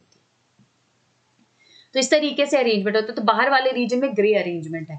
तो ग्रे मैटर जो है it is due to the presence of cell body. तो ग्रे मैटर जो है वो सेल बॉडीज प्रेजेंट होने की वजह से ग्रे कलर का आता है। और अंदर जो व्हाइट मैटर है, वो व्हाइट मैटर जो है वो इसीलिए है क्योंकि अंदर की तरफ माइलिनेटेड शीट्स है, ठीक है, यानी कि माइलिनेटेड एक्सॉन्स है अंदर की तरफ, ठीक है, जिसकी वजह से व्हाइट मैटर आता है। और इतना ही नहीं, हमारे पास ब्रेन में सल्कस और गायरी है, यानी कि सल्कस यानी कि ये जो बीच में आपको डिप्रेशंस दिख रहे हैं, these are sulcus, plural sulci, ठीक है। और ये गायरस है, प्लूरल गायरी, ठीक है। ये सल्कस और गायरी जो है वो सरफेस एरिया इंक्रीज करने के लिए, ताकि ज्यादा से ज्यादा सेल बॉडीज जो है वो अकोमोडेट हो सके उस पर्टिकुलर रीजन में, ठीक है। जितनी ज्यादा सल्कस गायरी उतनी ज्यादा सेल बॉडी अकोमोडेट हो पाएंगे और उतनी ज्यादा ब्रेन एफिशिएंसी होगी, ठीक है। सो हमारे पास सेरिब्रल हेमिस्फीयर जो है वो वैसे भी इंटेलिजेंस को कंट्रोल करता है। Voluntary activities, thinking, reasoning, logical analysis, map study करना, ये सब चीजें जो है वो सेरिब्रम ही डील करता है। सेंसरी इंफॉर्मेशन एनालाइज करना, मोटर इंफॉर्मेशन में उसको कन्वर्ट करना, रिस्पॉन्स बनाना, ये सब कुछ इस रीजन में होता है। और इतना ही नहीं, वो जो इंफॉर्मेशन सेंसरी रीजन से आ रही है ना, वो हर सेंसरी रीजन से, सेंसरी स्ट्रक्चर से आने वाली इंफॉर्मेशन को जो है वो रिलेट भी करता है। अगर हम खाना खा रहे हैं, अगर हम अपना हमारा नोज ब्लॉक है, अगर कोल्ड हो गया है, तो हमें एक चीज का टेस्ट नहीं आता, है ना। वो इसीलिए कि ब्रेन जो है वो प्रॉपरली इंफॉर्मेशन को, उसके पास कंप्लीट इंफॉर्मेशन नहीं जा रही है, वो कंप्लीटली इंफॉर्मेशन को एनालाइज नहीं कर पा रहा, उसको टंग से और नोज से दोनों जगह से आने वाली इंफॉर्मेशन चाहिए। और वो इंफॉर्मेशन जब ब्रेन के पास पहुंचती है तो ब्रेन उससे, यानी कि सेरिब्रम उसे रिलेट करता है कि एक्चुअल चीज है क्या, अच्छी है या नहीं है, ठीक है। तो मतलब सेंसरी एरियाज, मोटर एरियाज के साथ साथ ब्रेन के सेरिब्रम में एसोसिएशन एरियाज भी होते हैं जो इंफॉर्मेशन को एसोसिएट करते हैं। यानी कि आपकी पुरानी कोई मेमोरी होगी ना, तो आपके पास कोई इंफॉर्मेशन आई है, ठीक है, आप कोई भी चीज, जैसे आप खाना बनाते हो या फिर आप कोई पढ़ाई कर रहे हो, कोई चीज स्टडी कर रहे हो, आपको पता है कि ये चीज मैंने पहले पढ़ी हुई है, मुझे इसको रिवाइज करने में इतना टाइम लगेगा, इसमें ये चीजें हैं और मुझे ये चीजें लर्न करनी है, ठीक है। तो पुरानी चीजों, उसमें पुरानी मेमोरी को भी आपको एक्सेस करने की जरूरत पड़ जाती है, राइट, उस केस में। तो जब आप काम कर रहे हो और उसमें आपको पुरानी मेमोरी एक्सेस करनी है, उसमें भी एसोसिएशन एरियाज हेल्प करते हैं। पुरानी मेमोरी से इंफॉर्मेशन लेके उसको नए स्टिमुलस के साथ जोड़ते हैं और रिलेट करते हैं कि किस तरीके से स्ट्रॉन्ग रिस्पॉन्स बनाया जा सके। तो आप कहते हो ना कि हमें एक काम करने की आदत हो गई है, हम ज्यादा एफिशिएंटली काम कर पा रहे हैं, जैसे जैसे हम काम करते हैं उतने एफिशिएंट होते जाते हैं उस काम में। वो इस वजह से क्योंकि हमारे एसोसिएशन एरियाज के पास सफिशिएंट अमाउंट ऑफ मेमोरी होती है ताकि वो आने वाले काम को एफिशिएंट बना सके। ठीक है, सो हमारे पास इस तरीके से सेरिब्रम जो है वो काम करता है। तो हमारे पास सेरिब्रम के पास मोटर एरियाज, सेंसरी एरियाज और एसोसिएशन एरियाज हैं जो कि मेमोरी को एसोसिएट करते हैं, कम्युनिकेशन को हमारे स्ट्रॉन्ग करते हैं और हमारे पास रिस्पॉन्सेस जो है वो स्ट्रॉन्ग बनाते हैं। ठीक है, तो ये है हमारे पास सेरिब्रम के बारे में इंफॉर्मेशन। सेरिब्रम जो है वो सारी चीजें करता है, यानी कि हमारी जितनी भी पढ़ाई हम करते हैं वो सारी सेरिब्रम ही कंट्रोल करता है। जितने क्वेश्चंस हम सॉल्व करेंगे वो सेरिब्रम ही सॉल्व करेगा। उसी के पास सेंसरी और मोटर एरियाज हैं।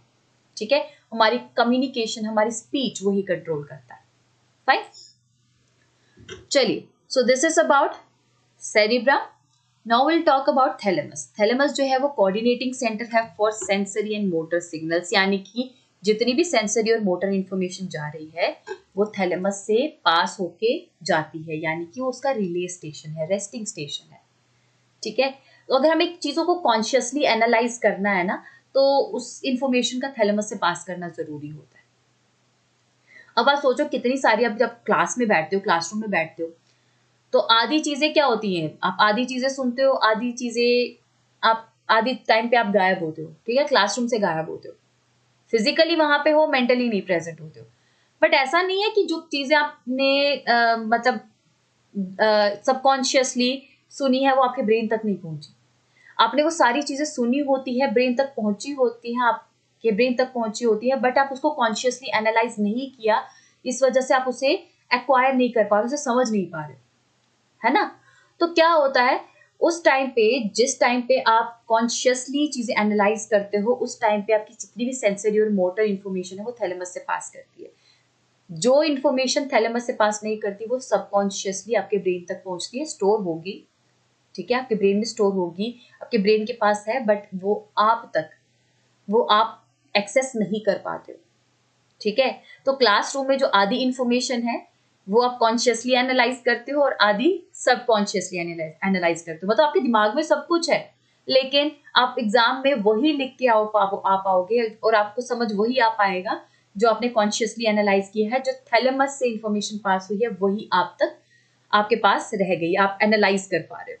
ठीक है, तो वैसा ही समझ लो रिले स्टेशन है। थैलेमस जो है वो एनालिसिस करता है उस चीजों को। ठीक है, तो अब क्या है, हाइपोथैलेमस की बात करते हैं। थैलेमस और hypothalamus they are the part of the diencephalon. ठीक है, डायनसेफलॉन जो स्ट्रक्चर है उसका पार्ट है ये।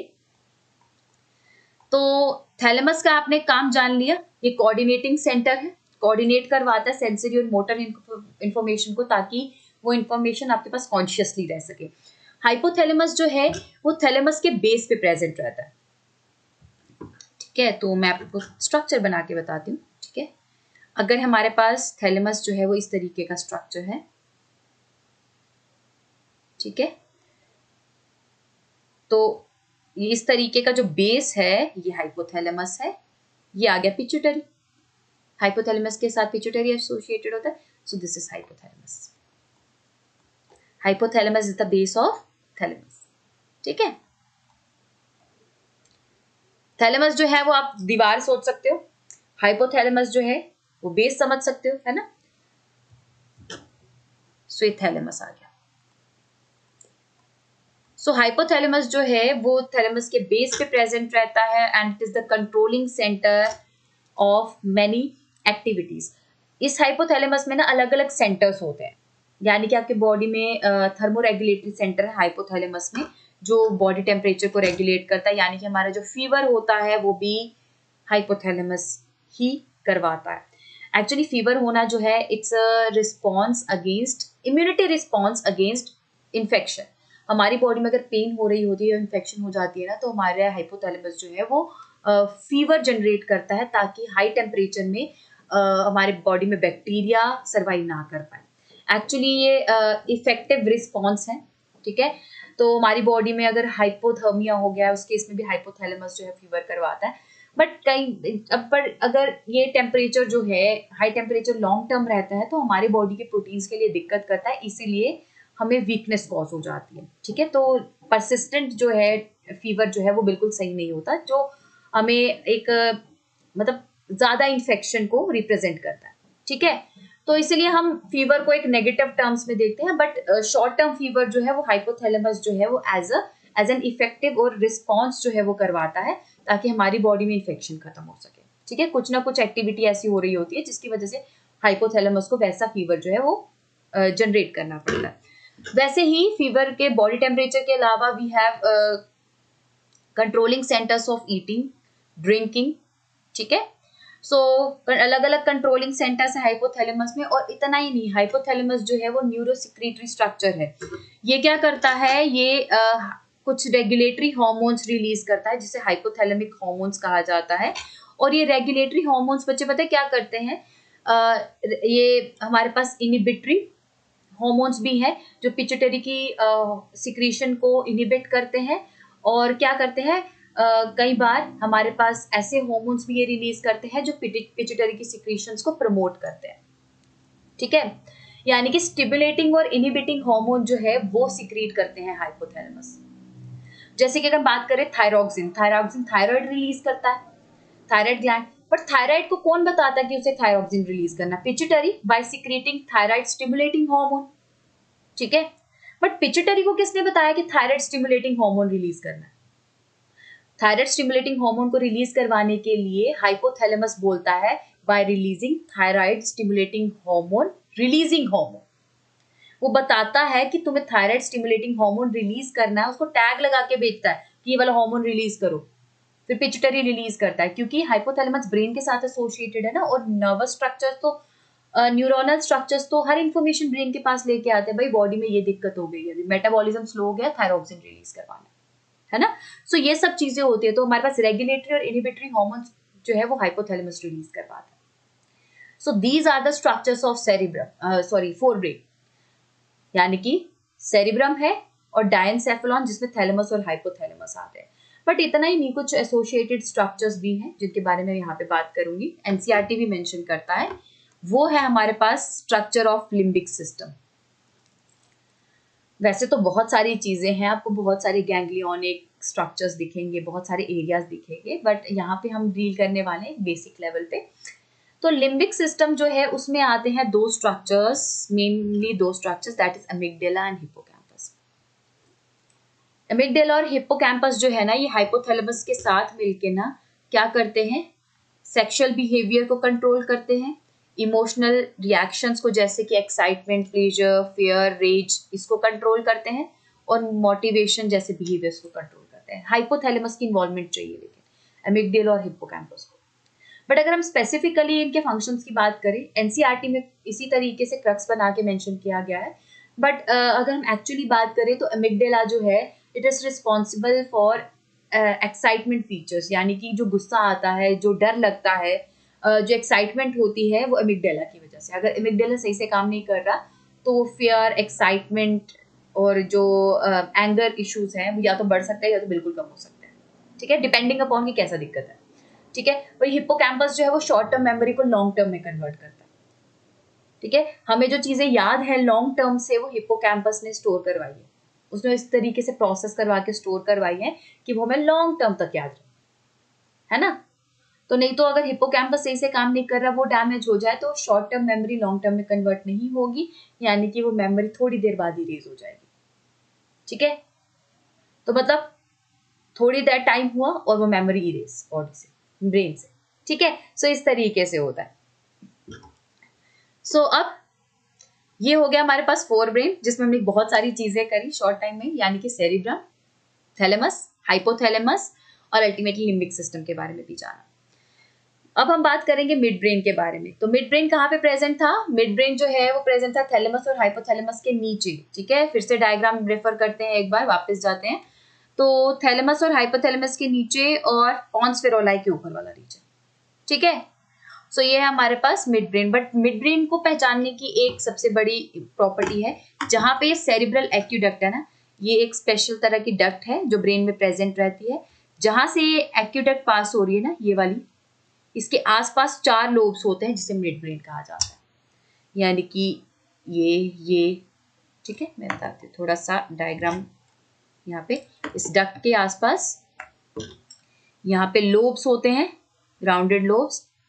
ठीक है, सेरिब्रल एक्विडक्ट के अराउंड, जिन्हें मिड ब्रेन कहा जाता है एक्चुअली, ठीक है, जो मिड ब्रेन को रिप्रेजेंट करते हैं।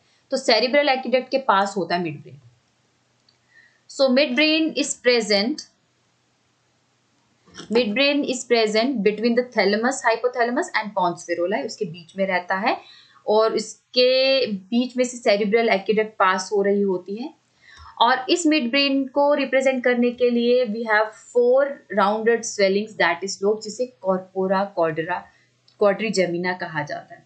ये कॉर्पोरा क्वाड्रिजेमिना जो है, ये 4 लोब्स जो हैं, ये कंट्रोल करते हैं विजुअल एंड ऑडिटरी रिफ्लेक्सेस। अब जब तेज लाइट में आते हो, आपका जो रेटिना होता है, प्यूपिल होता है जो, ठीक है, तो हमारे पास जो ओपनिंग है आई की, अगर वो ज्यादा होगी तो हाई इंटेंसिटी लाइट अगर रेटिना तक पहुंच रही है तो वो रेटिना को डैमेज कर सकती है ना, ठीक है।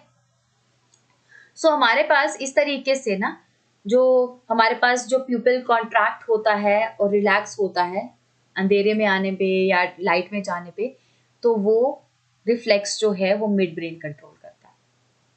हम कोई तेज आवाज सुनते हैं और अकॉर्डिंगली अपने नेक मूव करते हैं ना उस तरफ, है ना, वो इमीडिएट रिफ्लेक्स जो है वो मिड ब्रेन कंट्रोल कर रहा है। तो सारे रिफ्लेक्सेस स्पाइनल रिफ्लेक्सेस नहीं है, कुछ रिफ्लेक्सेस ब्रेन रिफ्लेक्सेस भी हैं, जिसमें विजुअल और ऑडिटरी रिफ्लेक्सेस जो है वो मिड ब्रेन कंट्रोल करता है, ठीक है। इसलिए थोड़ा सा टाइम लगता है आपके, इमीडिएटली अगर हम बात करें तो हमारे पास हमारे प्यूपिल जो है वो एक्सपैंड जो है वो इमीडिएटली नहीं कर जाते।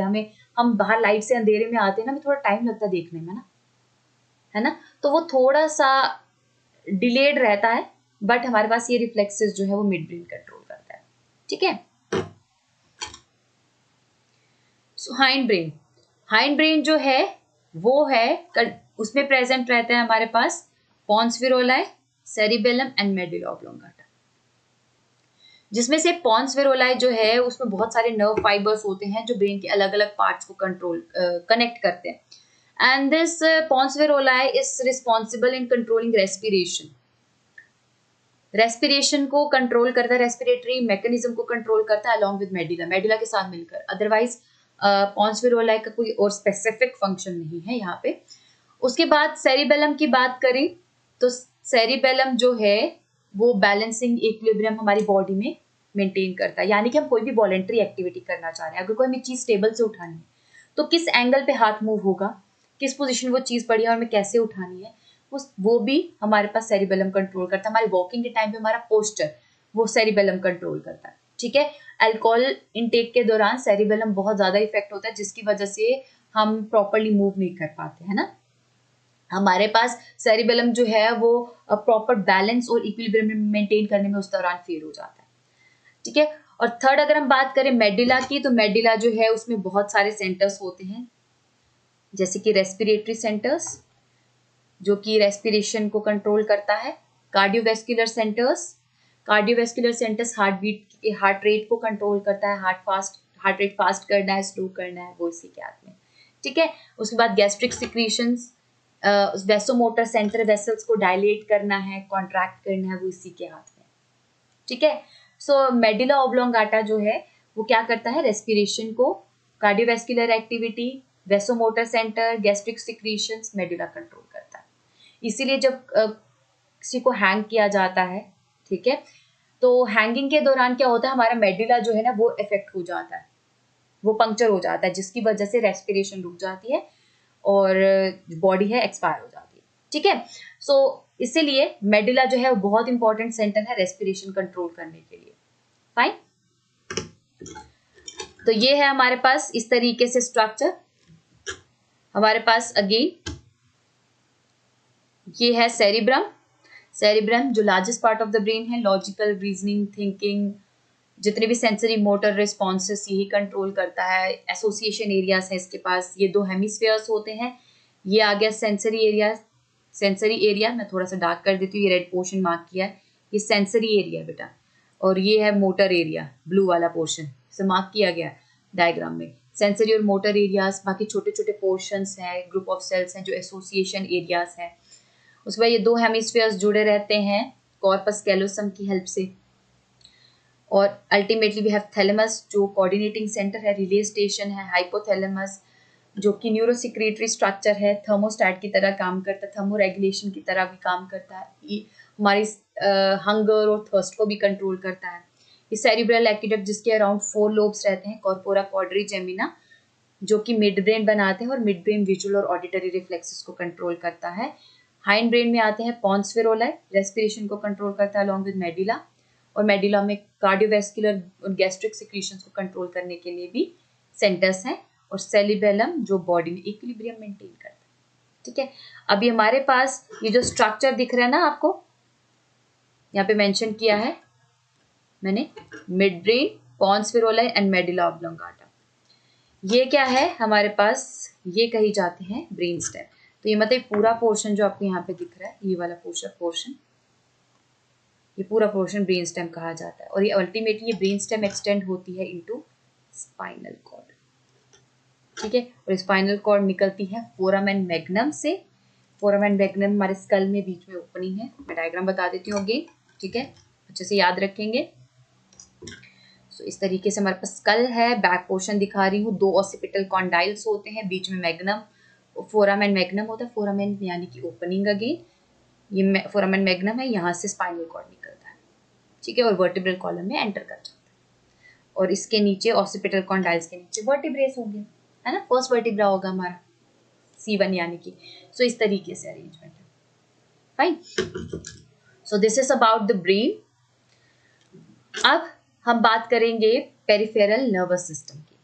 तो सेंट्रल नर्वस सिस्टम में हमारे पास है ब्रेन एंड स्पाइनल कॉर्ड, जिसमें से स्पाइनल कॉर्ड जो है उसका काम है रिफ्लेक्सेस कंट्रोल करना।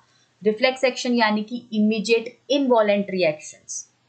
ठीक है, इमीडिएट इनवॉलेंट्री एक्शंस जो कि हमारी बॉडी करती है किसी स्टिमुलस पे, किसी स्टिमुलस के रिस्पॉन्स में। तो हमारे पास जैसे कि पिन प्रिक हो गई, अगर हीट है हमारे पास, हीट में हमारा हाथ जल ना जाए, स्किन जल ना जाए, तो इससे हमारी बॉडी को इमीडिएट रिस्पॉन्स चाहिए। हमारी बॉडी वेट नहीं कर सकती, 2 सेकंड का भी वेट नहीं कर सकती, हाँ अभी पैन गर्म है कोई बात नहीं। ठीक है, बॉडी इस तरीके से नॉर्मलाइज नहीं कर सकती कि हाँ कोई बात नहीं 2 मिनट बाद हाथ हटाएंगे, कोई इशू नहीं है। हम अपनी स्किन को, अपनी बॉडी स्ट्रक्चर्स को बचाना चाहते हैं, इसीलिए इमीडिएट रिस्पॉन्सेस चाहिए माइक्रो सेकेंड्स में। तो उसके लिए हमें शॉर्टेस्ट पाथवे कई बार चाहिए होता है ब्रेन तक, क्योंकि जो हमारे पास स्ट्रक्चर है ना, यहाँ पे अगेन अगर मैं यहाँ पे बात करूँ तो हमारे पास जो इन्फॉर्मेशन है ना, ब्रेन तक जाने के लिए पहले नर्व्स को स्पाइनल कॉर्ड तक जाना है, फिर ब्रेन तक जाती है। तो क्यों ना इन्फॉर्मेशन अगर स्पाइनल कॉर्ड से ही वापस आ जाए, तो इसलिए जो शॉर्टेस्ट पाथवे लिया जाता है ना रिफ्लेक्स एक्शन के लिए, उसे रिफ्लेक्स आर्क कहा जाता है। तो रिफ्लेक्स आर्क जो है वो मेंटेन करनी पड़ती है ताकि हमारी बॉडी को कोई डैमेज ना हो जाए। ठीक है, तो हमारी बॉडी को डैमेज से बचाने के लिए शॉर्टेस्ट पाथवे रखा गया है कुछ पर्टिकुलर स्टिमुलसेस के लिए। ठीक है, तो उन्हें रिफ्लेक्स कहा जाता है। ठीक है, चलिए, तो पेरिफेरल नर्वस सिस्टम की बात कर रहे थे। तो पेरिफेरल नर्वस सिस्टम जो है वो सारी नर्व्स को इंक्लूड करता है जो कि हमारे सेंट्रल नर्वस सिस्टम से निकलती हैं, जिसमें से हमने सेंसरी और मोटर नर्व्स के बारे में बात की थी, उसको थोड़ा सा डिफरेंट टर्म से हम डिस्कस करेंगे।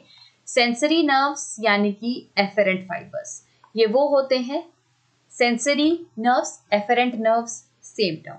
ठीक है, सेम फंक्शन। ये वो है जो इम्पल्स टिश्यू से लेकर जाते हैं to the central nervous system. वही इफेरेंट यानी कि मोटर नर्व्स। ठीक है, efferent fibres, fibres means axonal fibres, axons के बारे में बात की गई है। ठीक है, तो फाइबर्स यानी कि एक्सोनल फाइबर्स, तो ये क्या करते हैं, ये बनाते हैं मोटर नर्व्स जो इम्पल्स कैरी करते हैं from central nervous system to the peripheral organs.